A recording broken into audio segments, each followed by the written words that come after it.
Wow, you guys are amazing. Not just the turnout this evening coming here to Downing Street, but also over the past 48 hours. It's been incredible. Every time I got to court, I was greeted by this incredible, supportive crowd that was cheering us on, and I told Julian all about how much support he has, and also how much attention the media has given this case this time around.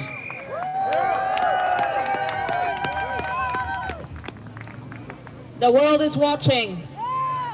And finally, there's a realization about what this is really about, which is an attack on the truth, an attack on the public's right to know, and a country's attempt to further their impunity and their cover-ups and continue to kill with impunity without the threat of a media that will scrutinize them, of a public that will demand change. That cannot stand. Everything turns on the outcome of this case. Whether states can criminalize journalism and put journalists in prison like they've been doing in the UK with an Australian citizen, a publisher who's won many, many awards for his journalism, and they've stuck him in the deepest, darkest hole of the UK prison system, and the US threatens to put him in the deepest, darkest hole of the US prison system for 175 years. Shame!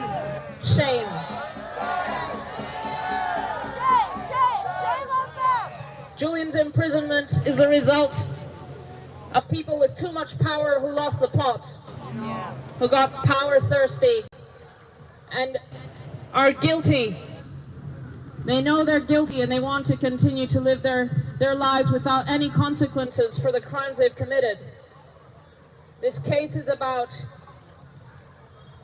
whether state crimes can continue unpunished, unscrutinized. Julian's freedom is the only antidote. We don't have a decision today. Julian's life is at severe risk every single day he is in prison. He is a political prisoner. He is the world's most famous political prisoner. We know what happened to the other most famous political prisoner last week.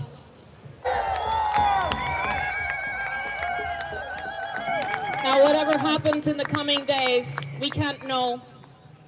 But we can know that we will be there for Julian and be there for our own democracy, our own future, our own ability to change policy, to change decisions, to change governments. Because if there's no scrutiny, we can't be informed. We can't be able to change, make an informed decision about who we elect.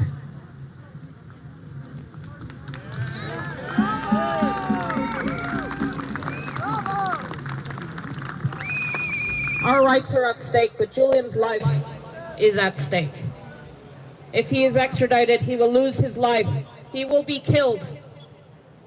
He will be killed by the country that has been plotting his assassination. And the court heard how the United States, under the previous administration, which may be the next administration, had plotted to assassinate him, who had plotted to poison him, who had plotted to kidnap him, who had plotted to rendition him. Shame!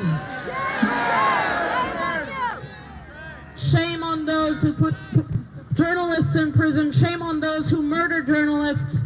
Shame on those who are afraid of the truth. That's not a society I want to live in. We're better than that. You tell him, Stella. You tell him.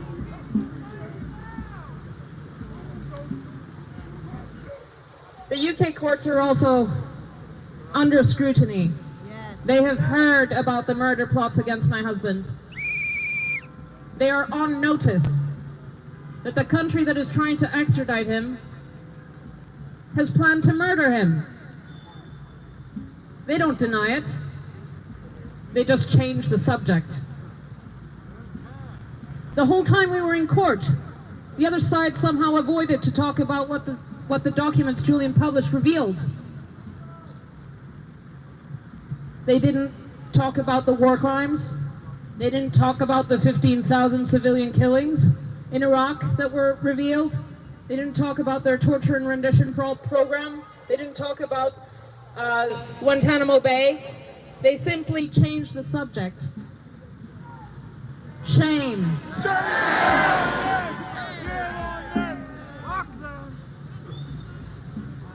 This case is brought by criminals who want to maintain their impunity, who want to avoid the courts. They are the fugitives from justice, not Julian. Julian is justice. He is transparency. He is us. He is the public. And as long as Julian remains in prison, we are all in prison. And they are free. It cannot be. Free Assange! Free Assange!